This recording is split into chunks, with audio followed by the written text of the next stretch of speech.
Heart beat scan ఒక్క second లోనే world class 640 slide CT scan ఇప్పుడు మీ విస్టా ఇమేజింగ్ బంజారా హిల్స్ లో. ఇదేమిటయ్యా మీరు లోపల ఉండిపోయారు? మేము లోపలికి నెట్టేసి ఆడవాళ్ళు బయటికి పారిపోయారా? మా తల్లుల్ని జైల్లో పెట్టి మేము బయట డ్యూటీలు చేయలేకపోతున్నాం సార్.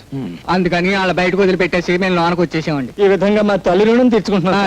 నిజంగా మీ తల్లి కొడుకుల అనుబంధం చూస్తుంటే నాకు గుండె కరిగి నీరైపోతుందయ్యా. సరే ఎస్పీ గారితో నేనేదో చెప్పుకుంటాను అన్నట్టు ఆ ఆడవాళ్లతో పాటు ఇద్దరు రౌడీ వెధవులు కూడా ఉండాలి. వాళ్ళేరి వాళ్ళు హరికథలో పక్కవాద్యాలు కదండి. వాళ్ళని విడుదల చేయకపోతే ఈ ముసలాళ్ళు బయటకు వెళ్దామన్నారండి. అంచేత వాళ్ళతో పాటు వెళ్ళిన వదిలేసామండి. సరే మీరు బయటకు వచ్చేయండి.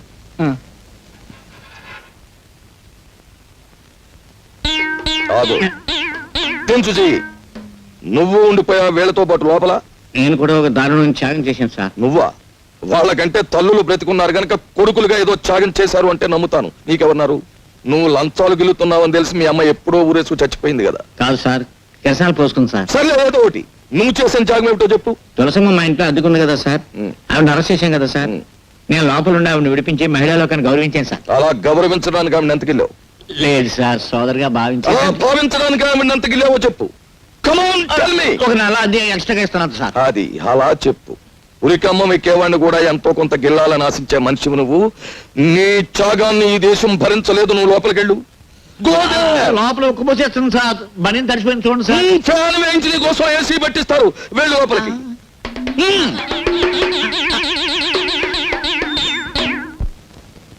ఏడు కావాలంటే మీ హోటల్లో వేడి వేడిగా ఉన్నాయి, చల్ల చల్లగా ఉన్నాయి, వేడి చల్లగా ఉన్నాయి. అర్జెంట్ గా చెప్పుకో. మీకు డబ్బులున్నాయా?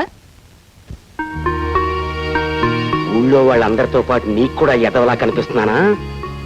గుండు బద్దలు కొడతాను నా కొడక. కుస్తా బహారైపోతావు. చూసావా? అసలు సిసలైన రిజర్వ్ బ్యాంక్ ఆఫ్ ఇండియా 100 రూపాయల నోట్లు చూసావా? వెనకటికి ఎవరో రూపాయి నోట్లతో పొయ్యి వెలిగించుకుని కాఫీ కాచుకు తాగారట. ఆ తర్వాత నేనే 100 రూపాయల నోట్లతో బీడీ వెలిగించుకున్న మగాణ్ణి. గుడ్ మార్నింగ్ పెట్టిన కొడక్క. అన్నయ్య, వాడు ఎవరమ్మతనం మీకు తెలుసా? వాడు ఎస్పీ గారి మేనలుడు అన్నయ్య. ఉత్త వెధవ. వాడిని చూసి ఎస్పీ గారు భయపడేవారు. వీడు దబాయించి ఆయన చేత పనులు చేయించుకోవడం కూడా నేను చూశాను. బ్లాక్మెయిల్ చేయటం. ఒక్క నిమిషం నన్ను ఎస్పీ గారు మాట్లాడతారు. ఈ ప్రపంచంలో నాకు చేదొచ్చిన విద్య అది ఒక్కటే. అది కూడా చేయొద్దంటావేంటి? మర్యాదగా మాట్లాడు.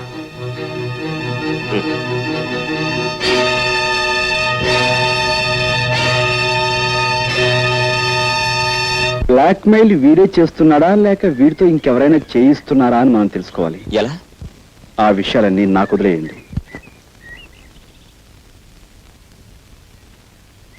ఇక బాబు కొద్దిగా అగ్గిపెట్టి.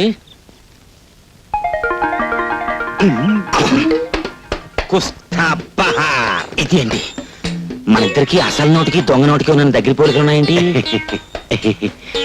ఎవరు నువ్వు? నేను 101 జిల్లాలకి ఎదవనే.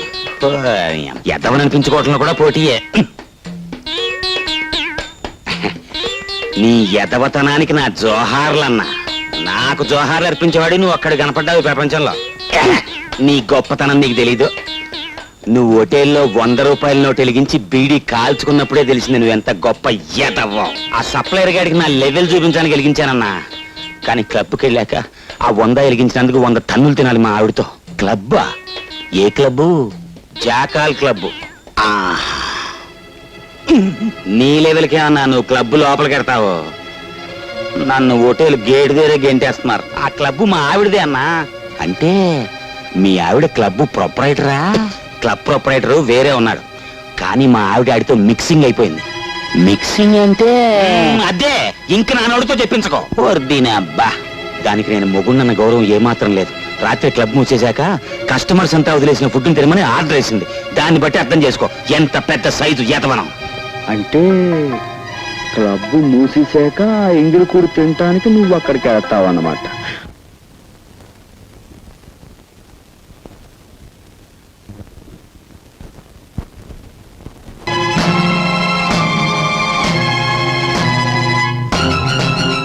నా ఇష్టం వచ్చిన వాడితో ఆడతాను, పాడతాను. మధ్యలో నువ్వెవతివి? నేను ఎవర్నా? నువ్వు కావాలనుకుంటున్న ఆ వెధవకి పెళ్ళాన్ని. పెళ్ళానివా? పెళ్ళం హ్మ్. నువ్వు అతనికి పెళ్ళం, అతను నీకు మొగుడు. అసలు నీలో పెళ్ళానికి ఉండవలసిన లక్షణం ఒక్కటైనా ఉందా? మొగుడు ఎంగిలి పళ్ళాల్లో తింటూ ఉంటే చూస్తూ ఊరుకోవడం పెళ్ళం లక్షణమా? తలకి నూనెలా పెట్టుకోకుండా మాసిన గుడ్డలతో ఊరంతా బికారామల్లా తిరుగుతూ ఉంటే చూస్తూ ఊరుకోవడం పెళ్ళం లక్షణమా? సరే, అతను తప్పు చేశాడే అనుకో, అందుకని బూటకాలతో తన్నడం అది పెళ్ళం లక్షణమేనా? అతను నీ మొగుడు అంటున్నావు కాబట్టి వెళ్ళిపోతున్నాను. నిజంగా జీవితంలో నాకు అతను లాంటి వాడు దొరికితే నీలాగా భ్రష్టురాల్ని కాను. అతనితో హ్యాపీగా జీవితాన్ని పంచుకుంటాను. వస్తా. పెద్ద సావిత్రి వచ్చింది నాకు బుద్ధి చెప్పడానికి. నువ్వా? రాత్రి అంత గొడవ జరిగాక మళ్ళీ నన్నెందుకు పిలుస్తావు? పిలవకి ఏం చేయమంటావు చెప్పు. అసలు రాత్రి నీకు ఎన్నో సంగతులు చెప్పుకోవాలనుకున్నాను, కానీ అది ఇంత మూలాన్ని నోరు మూసుకోవాల్సి వచ్చింది. మరే రాత్రి నీ మాటలన్నీ విన్నాక నేను ఓ మొగుణ్ణి అన్న సంగతి నాకు జ్ఞాపకం వచ్చింది. అది కాకుండా నీకు పెళ్లి కాకపోయినా మొగుణ్ణి ఎట్ట గౌరవించాలో, ఎట్ట లాలించాలో, ఎట్ట బుజ్జగించాలో నీకు తెలిసినంతగా ఇండియాలో ఎవరికి తెలియదు అనిపించింది.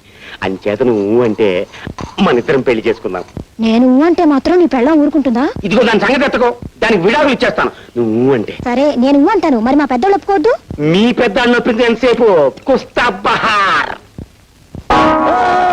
నీ అవ్వ నిన్నే పెళ్ళాడాలని నువ్వు పుస్తక ముందు అనుకుంటుంటే ఇప్పుడు ఈ ఉడతమొహం పెడతనా ఊరుకొని తీసుకొచ్చి పెళ్ళాడతానంటావా? వీడు చంపేస్తాను. నువ్వన్నది నేను ఉడతమోహం పెడతనా కొడుకునే కావచ్చు, కానీ నా మనసు మాత్రం మడత మంచం లాంటిది. అవును మావా, ఇతని మొహం దరిద్రంగా ఉన్నా మనసు మాత్రం మడత మంచం లాంటిదే.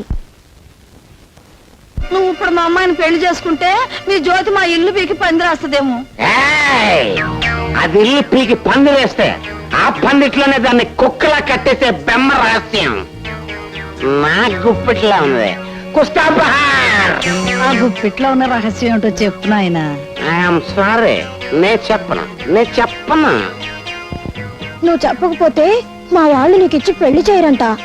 నీ గుప్పెట్లో ఉన్న రహస్యం ఏమిటో చెప్పులెవరు? సెడం జాగ్రత్తగానండి.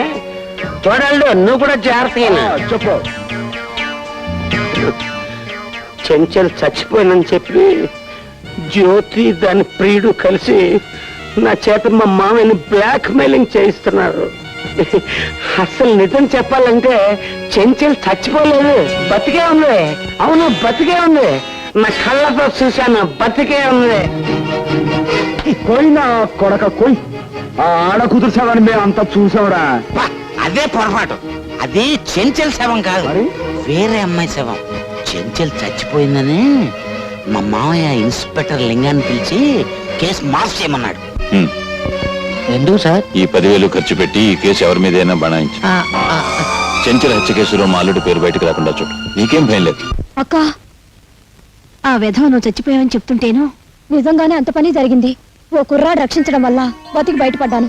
చెంచలా, నువ్వు నిజంగా చచ్చిపోయావనుకుని నీ హత్య రహస్యాన్ని అడ్డుపెట్టుకుని మా మామయ్యని బ్లాక్మెయిల్ చేస్తాను బ్రహ్మాండమైన ఐడియా ఇచ్చా. ఎస్పీ లెవెల్లో ఉన్న ఒక పెద్దవాడు మన చేతికి చిక్కే ఆపర్చునిటీ మనం వదలకూడదు. అంటే అదే మాదిరిగా ఉన్న ఒక పిల్లని ఆనవాళ్ళు తెలియకుండా ముఖమంతా చెక్కి పడేసి అదే బ్యాగ్ లో పెట్టి నదిలో పారేస్తే చెంచల శవం అనేగా పోలీసులు అనుకుంటారు. నిజమే, కానీ మన అడ్జస్ట్మెంట్ కోసమని చావటానికి సిద్ధమయ్యే ఆడకూతురు ఎక్కడ దొరుకుతుంది?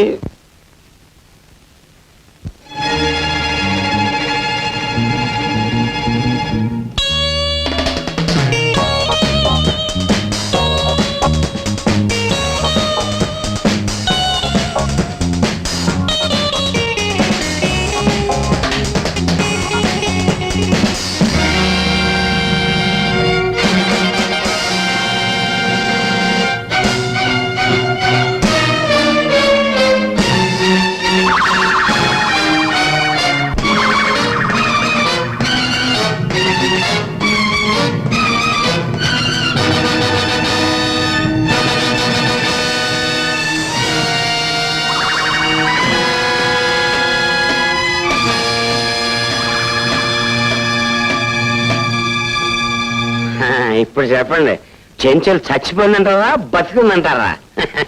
ఆ గిరిబాబు గారితో సరదాలు చేసుకుంటూ హాయిగా ఉంది.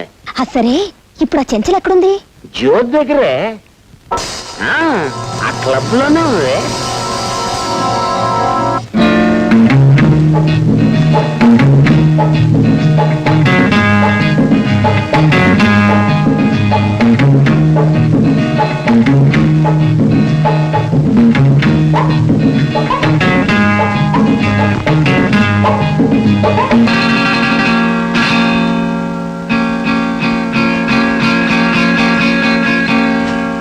చెంచల్ చచ్చిపోలేదు, బతికే ఉంది.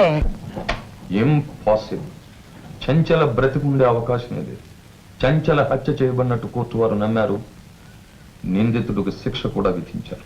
ఈ టేప్ రికార్డులో వాడి మాటలు ఎవరో తాగుమతి మాటలే ఉన్నాయి. అంచేది ఈ మాట అసలేనమ్మా. లేదు సార్, చెంచల బతికే ఉంది. నా ప్రాణాలకు తెగించారా సరే ఆవిడ మీ ముందు హాజరుపరుస్తాను. మా బావని నిర్దోషం నిరూపించుకుంటాను. ఐడియా చూస్తే అగ్రే ఉంది, కానీ తమరెక్కడి నుంచి కదలడానికి వీలు లేదు. సార్ మాట్లాడు. ఆ నెత్తి మీద టోపీ నా నెత్తి మీదకి, నా నెత్తి మీద టోపీ ఆ నెత్తి మీదకి ట్రాన్స్ఫర్ చేసిన మాయగాడికి నేను చచ్చిన విడిచిపెట్టను. నేను నువ్వెవడో విడిచిపెట్టకపోవడానికి విడిచిపెడుతున్నాను. రాజా, నువ్వు వెళ్ళి చూడు. చెంచలను మాకు అప్పగించకపోతే నీ బావ హంతకుడు అవుతాడు. మీ బావను తప్పించినందుకు నువ్వు నేరస్తులు అవుతావు. మీ ఇద్దరు నా చేతి నుంచి మాత్రం తప్పించుకోలేరు. గుర్తించు.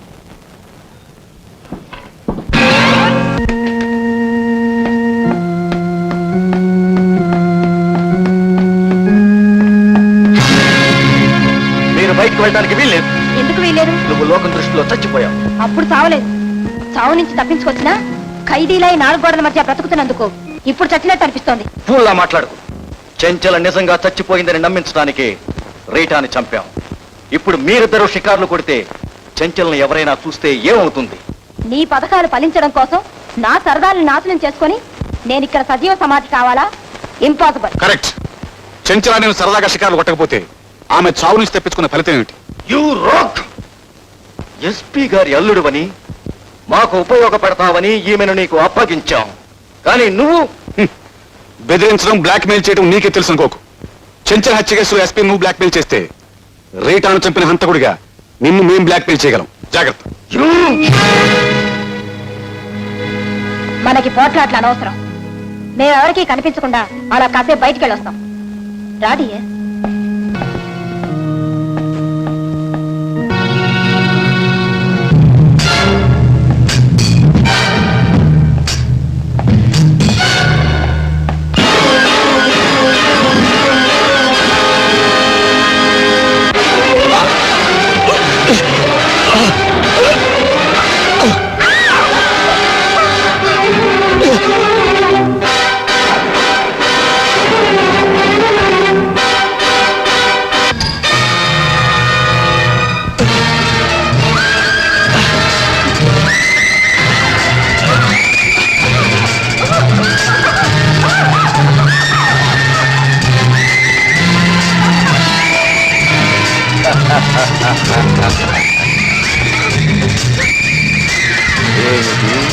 షికార్లు కొడతారా?